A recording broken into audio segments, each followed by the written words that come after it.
Sarah. Hi. How was your trip over? Oh, it was pretty good.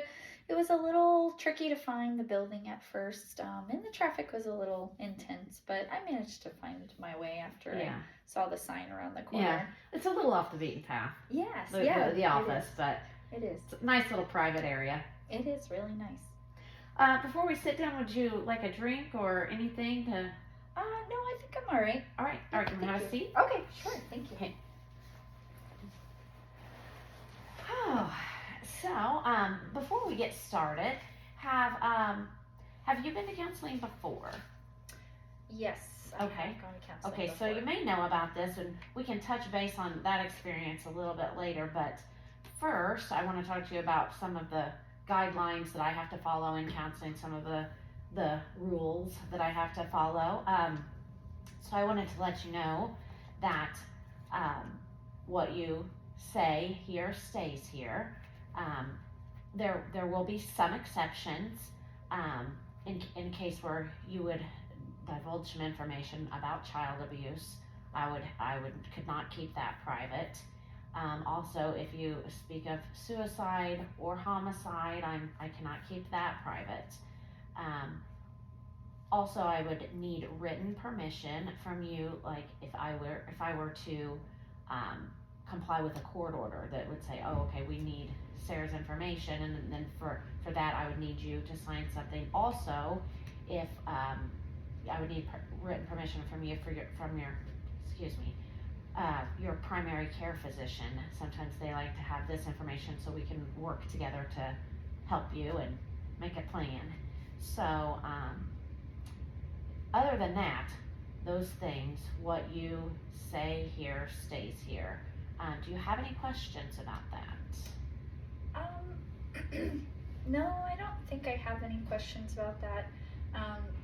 Basically what you're saying is that whatever we have in this session, as long as it's not something kind of harming other people, then it'll stay here. You're not going to share that information with other people. I am, because I am a graduate student. I could share with like my supervisor some of the information since I am a student, but that also stays in this office. It wouldn't go past this office. I would only share it with a supervisor. Okay. If that makes sense. Yeah, that does. Thank you for just to help clarifying. me get more experience in that regard. Okay.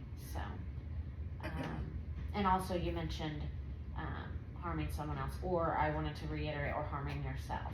We don't want that, so I can't keep that private either. Okay. All right.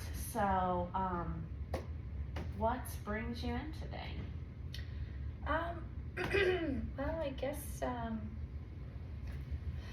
anxiety is the one that brings me in today. Yeah. Well, can we go back? You did mention that you had been to counseling before. How was that experience for you? Can you tell me more about that? Yes, so I have been to counseling before, many times actually in my earlier years. I have a mother who, she suffers from a lot of mental health issues, so because of that and being around her so much growing up, I had a therapist that I went to quite a bit, and that kind of helped me for a while. And then, different things in my life have happened.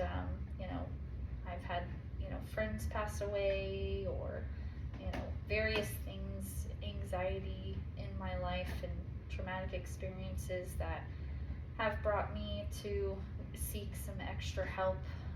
Sometimes it, can be a lot to try to deal with on your own. Absolutely. So I have gained some tools in the past from different people to kind of help me get through those times, but when the anxiety is the one that always really pushes me to go and seek some extra help. Sure. I have a hard time with that. Besides the experience you spoke about with your mother, what would be some other, you spoke about death, what would be some other of the traumatic, can you tell me more about some of the other traumatic experiences, or do you feel comfortable talking about that? Well, yes, I've had, when I was about 18, I was with a friend who we were both street racing in our cars, and he hit a curb, and he crashed his car, and he ended up dying at the Sorry. scene.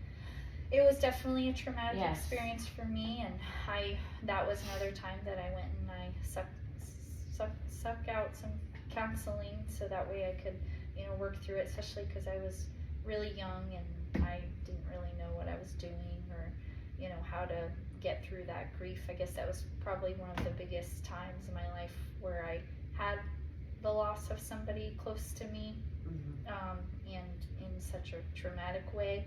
Yes. So it definitely was a hard thing to get through. Yes. And I'm sure all those things bring on anxiety and repeating patterns of anxiety when you go through things like that. Mm-hmm. It does. It really does.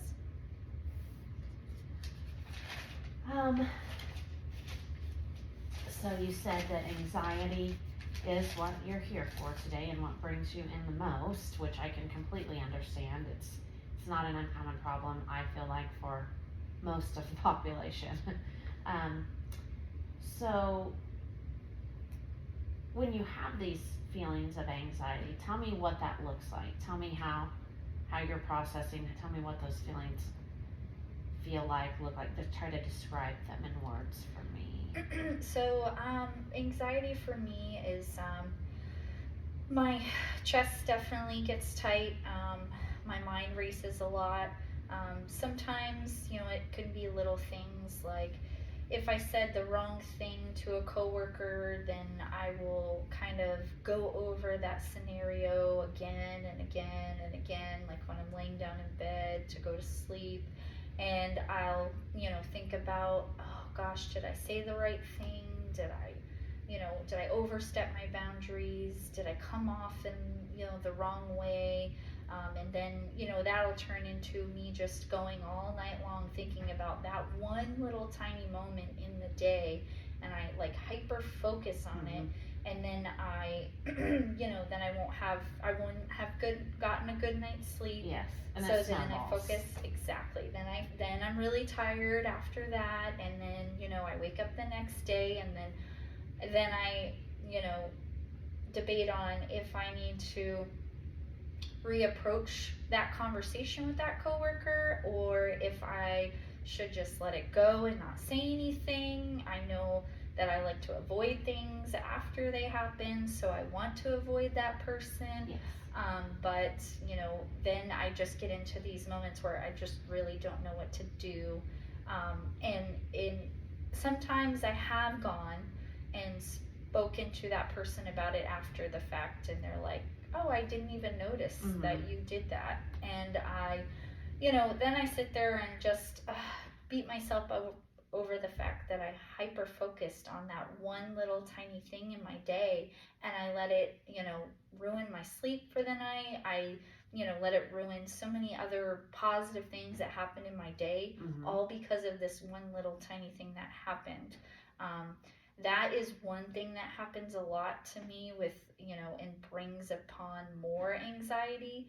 I notice that it's kind of that one little time, and then it spirals into this bigger ordeal of, questioning what I'm doing and who I am. You'd be surprised how often I hear that. This is not an uncommon thing. Okay.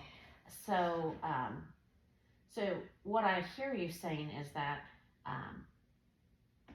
you hyper fixate on something.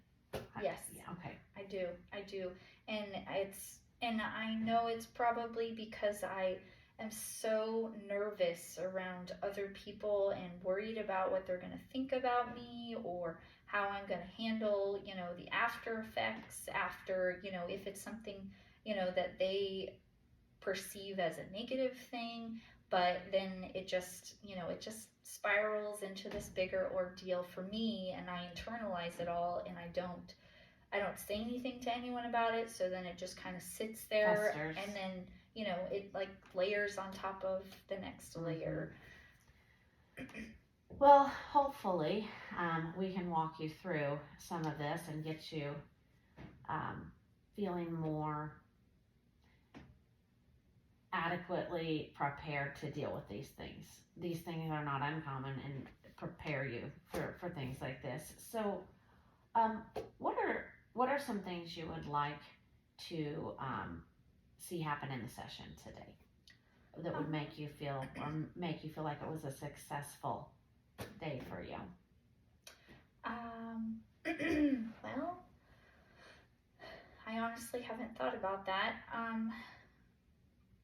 I guess some things that I'm really looking for within today's session and hopefully, sessions in the future are some healthy ways to focus on getting through the anxiety and how to stop myself from focusing over and over again Mm-hmm. on certain little things that they may not be important to someone else, but I feel like they're Mm-hmm. important. I don't know how to get over that hurdle. And so Right. I really need some help there and what I can do to, you know, stop myself from focusing on it over and over because Right. I don't know what to do. And I also am looking for, I guess, just some positive self-talk and a reminder. I feel like every time I've had a counseling session in the past, it's always usually over anxiety and something traumatic that has happened. And I remember those times in my life when I've gone to counseling and afterwards I feel really good about where I'm at and Mm-hmm. what I'm doing. And I feel like I'm working towards myself and my self growth. Yes. And that's something that I'm really looking forward to having, to just stop and look at, those things that are bothering me and, have some positive self talk. Yeah, And I think that's that's what a I'm looking for. great goal. I think it's very doable and achievable. It's a great goal to have. One thing I might just throw in, you talked about before we go any further, you talked about those moments when you just start to kind of spiral. Mm-hmm. Um, Something that helps is you just kind of have to bring yourself back to the present instead of the what ifs.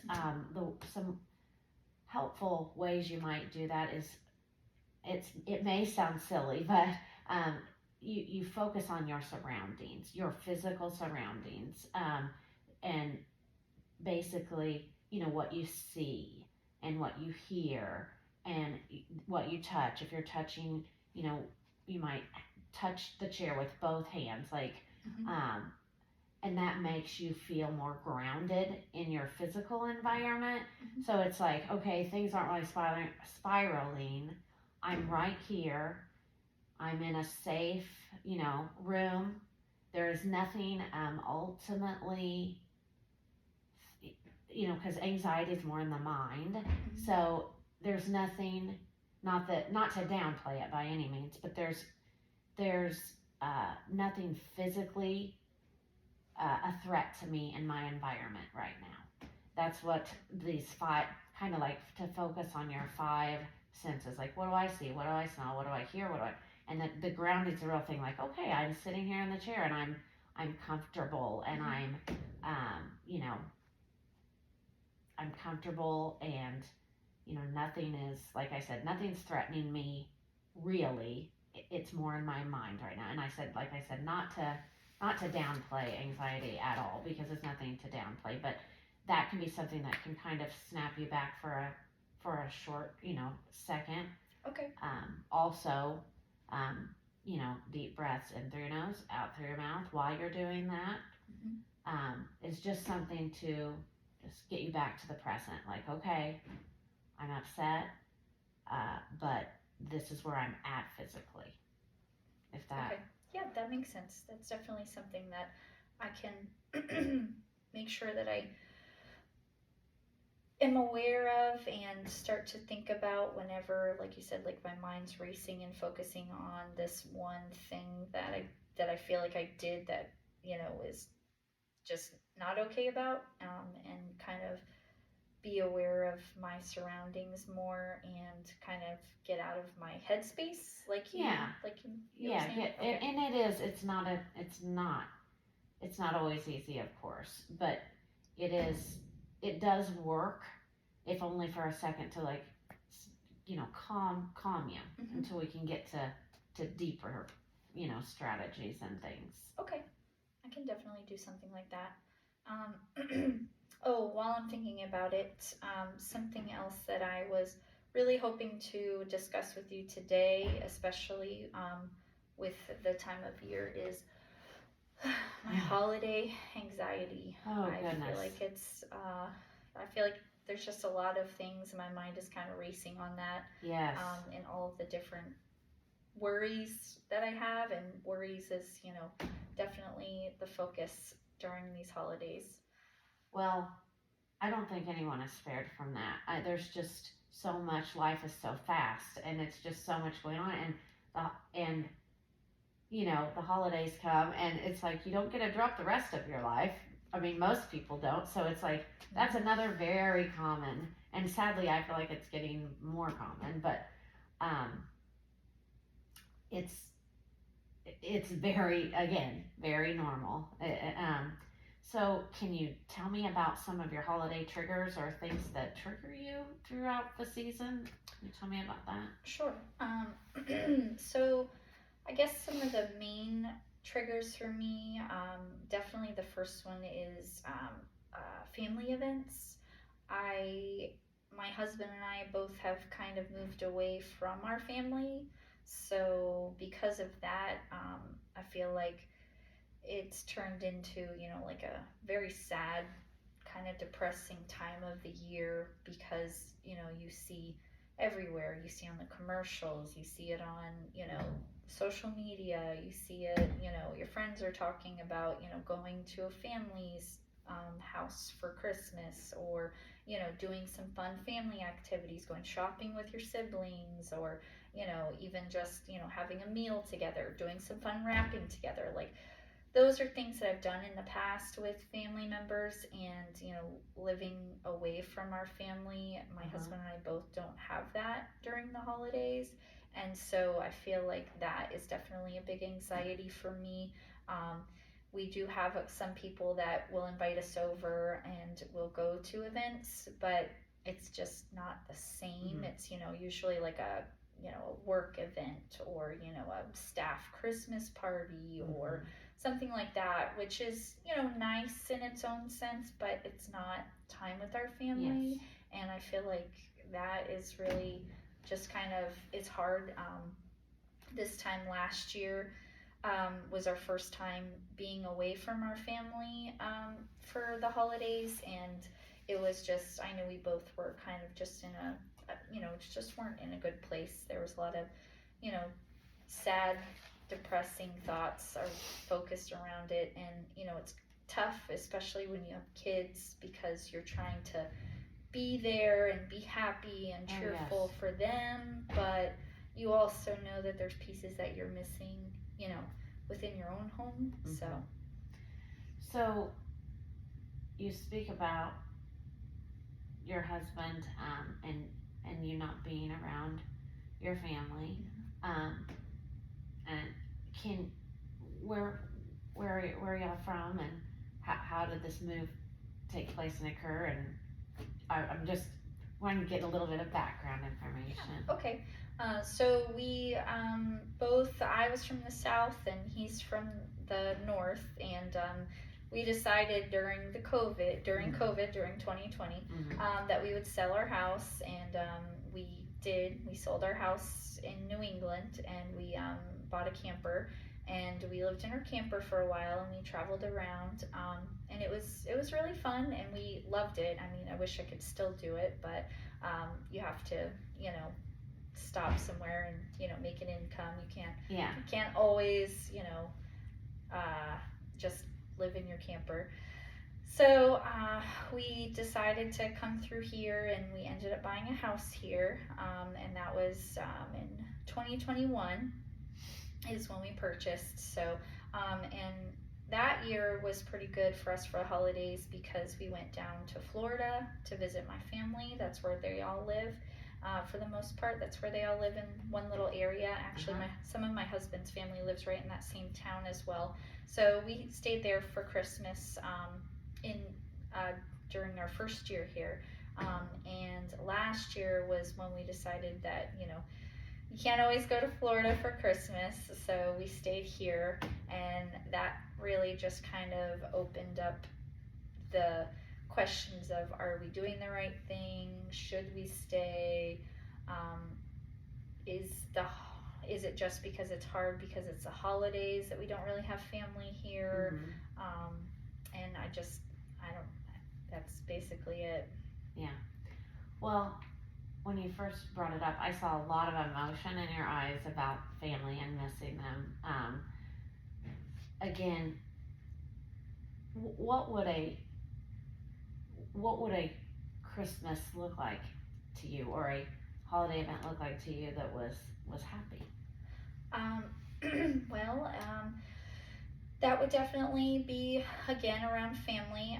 My husband's family, usually for the holidays, everybody will get together, and my husband has a lot of brothers and sisters and half siblings, and we, in previous years, we have done games. We kind of do like a race, where everybody kind of, is racing, boys versus girls, and you do a bunch of fun games, and then at the end, you have to eat a whole pie or something like that, and you're battling, and then whoever wins for that team, they get something special. Or and then we on Christmas morning, everybody comes down in their matching pajamas, and open presents, and just those little things. Yes.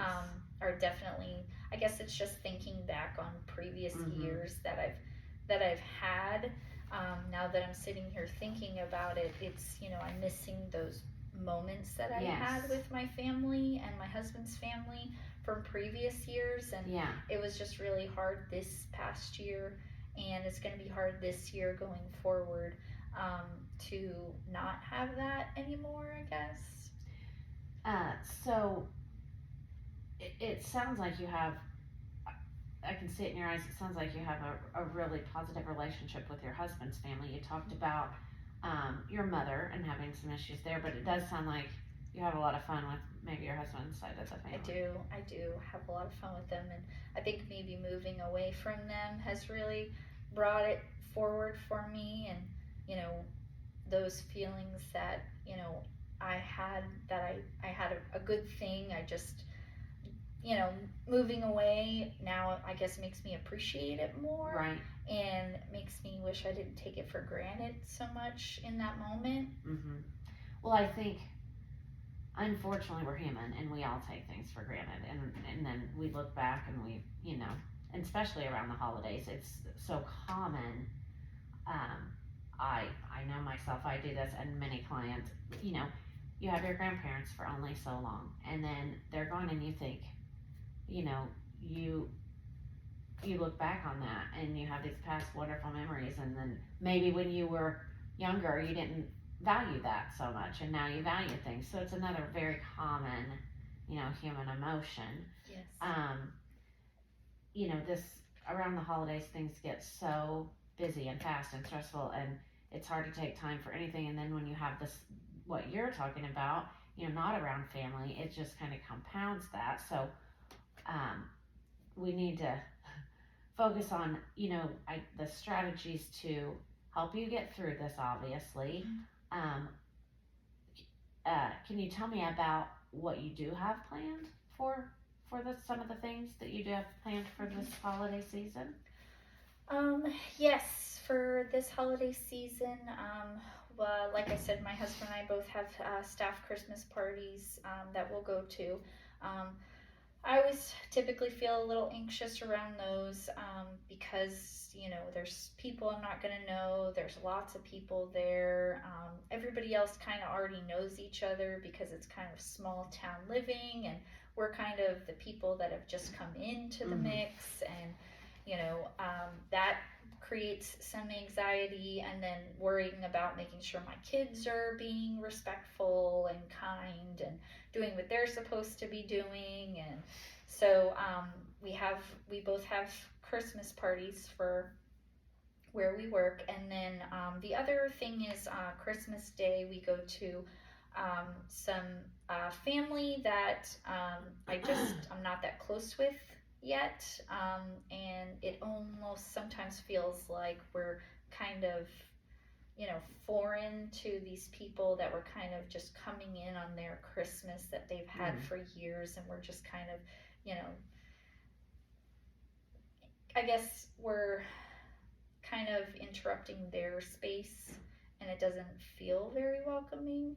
So I think that's where a lot of my anxiety this Christmas is, because I know last Christmas was not anything like what my husband's previous Christmases were like, but it also feels like we're kind of, this foreign thing that has been thrown in the mix for people who have already been doing their own tradition together. Right. So it just doesn't quite feel right to me.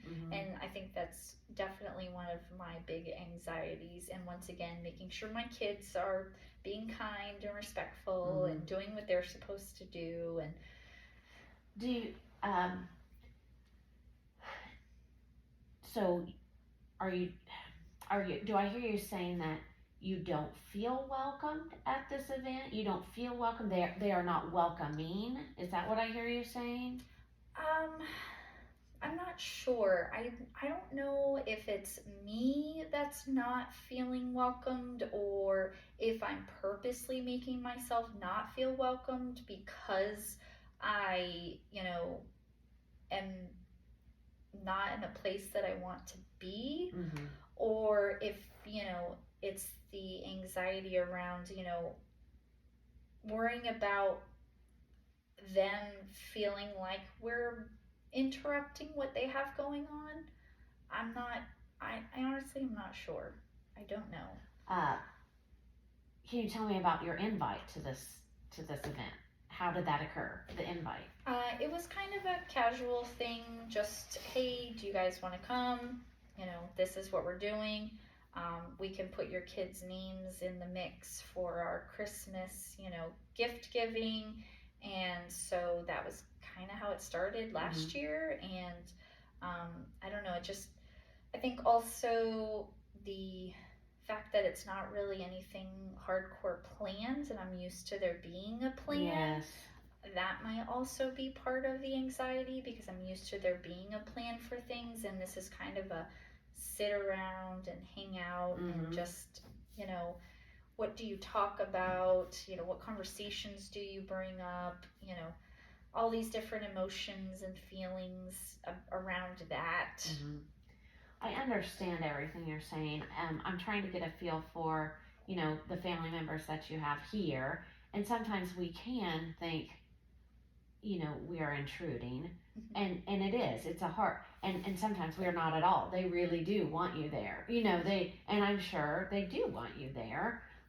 Especially, with the invite, if they said to put your kids' names, and I'm sure they're trying, unless there's something I don't know, I'm sure they're trying to make you feel welcomed. I know I would think it's just, like you said, a combination of wanting to possibly be somewhere else, not knowing their routines, you liking a routine. They're not, they're more the casual where you had plans, Yeah. I think one thing, you just, if this is the way that this is, gonna go this Christmas, which it sounds like it is, you have to prepare yourself to feel anxious. It's just a feeling that you need to walk through, ahead of the time. Like, okay, so this is where we're at, and I'm going to probably feel anxious. And that's, instead of trying to avoid that feeling. I'm going to feel anxious, so that's where I'm at. And, walk yourself through the day, like what you think the day at your family's house will look like, and who you might gravitate towards, and who is the most comfortable to gravitate towards.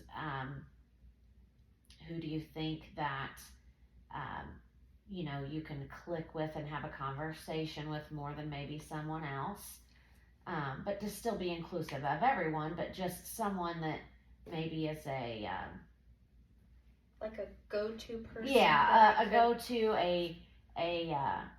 like a home base, for lack of a better word. Yeah. To if you don't have, if you're I know personally, and just about every the times when you're at holiday events or you're around a lot of people and you're like, oh, I'm the one that's walking around and not talking to someone. Yeah. So there, like, pick a home base person of okay, I'm gonna go check on her or him or so you're talking about your holiday and holiday anxiety again, and like I said, I understand completely. It sounds like a lot, especially being far away from family that you really, really love and care about.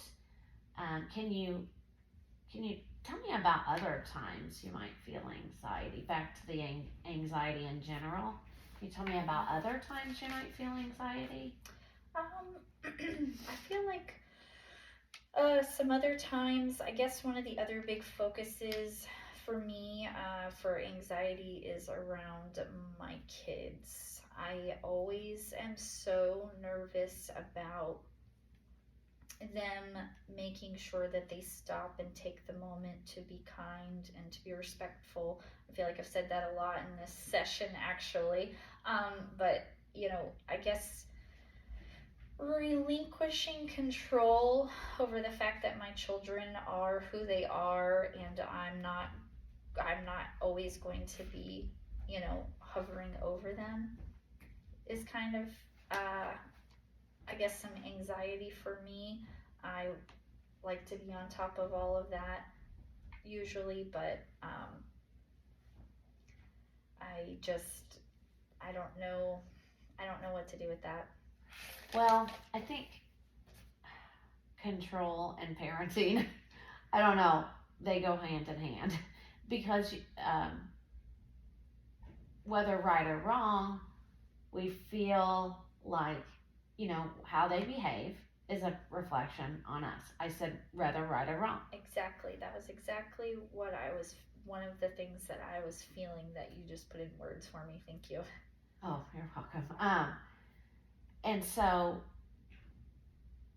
and as your children age, it really does, become more about them. I mean, it's about, what are the ages of your children? I have a teenager, and then I have one that's 10. Oh, well, that's a lot. Teenagers in general.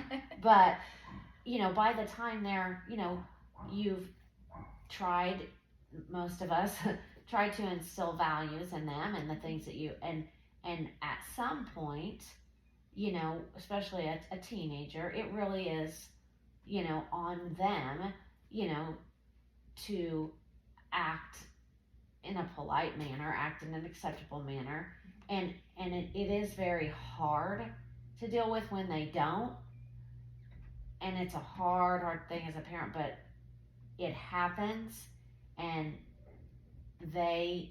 it's part of their learning experience. So I guess you can think it to yourself, well, if something would happen and let's say it would embarrass you, you can think to yourself, and someone would say something, it's a learning experience for them, and not so much a knock on you, and a learning experience for them. And if you always try to fix things or control things for them, then they don't get that learning experience that they need. Yeah, that makes sense.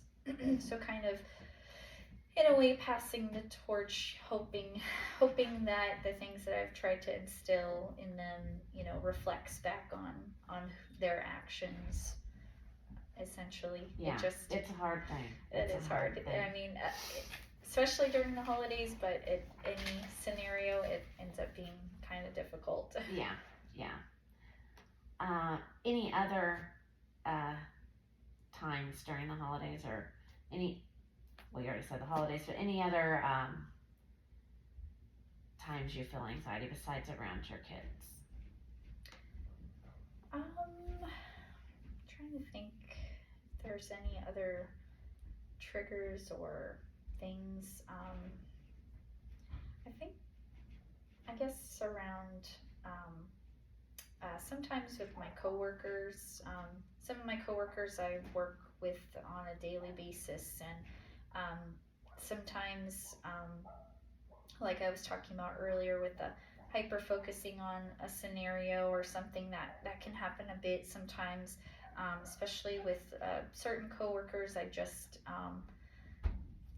just have this feeling about, like, if I don't feel comfortable around them, I guess, then it just kind of makes me really focus in on everything that I say to Yes. them, and that kind of creates some anxiety for me around just how I handle my coworkers and Yeah. the communication I have with my coworkers. Did I say the right thing? Did I do the right thing?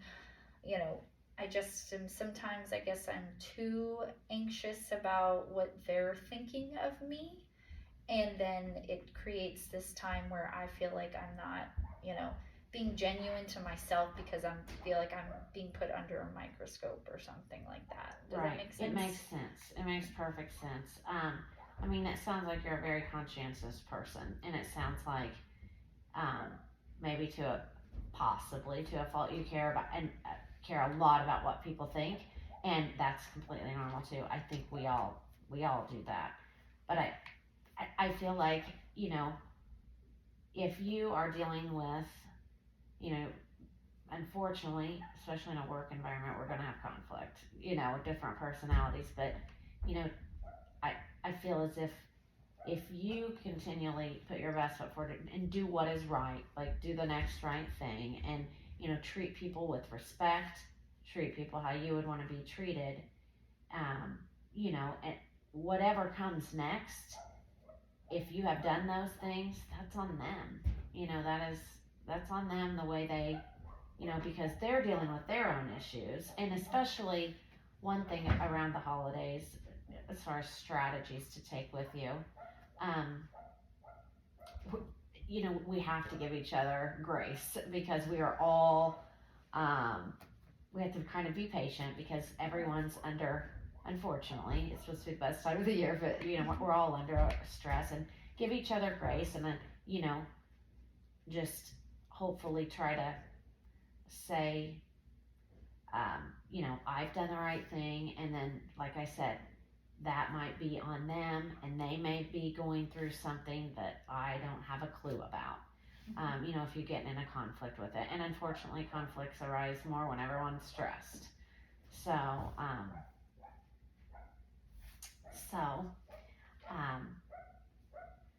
so what I hear you saying is just a lot of anxiety right now. Yes, a A lot of anxiety, mostly around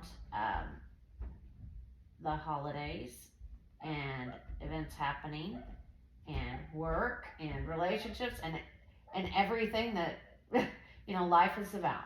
Yes. And that, like I said, doesn't maybe make you feel better. It's so very normal. So just for some strategies moving forward, just until we would meet again. Again, you have to, with the anxiety, the your senses, when you start to feel overwhelmed, like Yes. you're okay. What do I see and hear and feel? And I do my okay, I'm safe. And your deep breathing. Also, like some checking in with myself, yes, essentially. yes, Okay. yes. Also, if you could, like I said, imagine yourself at a holiday event, and kind of walk through that in your head before you go. And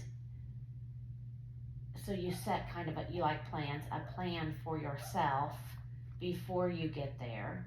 Also, I know that, some people stay hours at family events Mhm. and some people don't, and don't feel pressured to stay hours and hours if that does not make you comfortable. So don't feel the pressure, oh, I have to stay for like 5 hours. Um, I'm sure you're well aware of, what is polite and what is not polite. It's not like eat and run, but there are no rules that you have to stay there all day long. If that doesn't make you feel comfortable, if that's not good on you, or your self-care, and that's another thing, like self-care.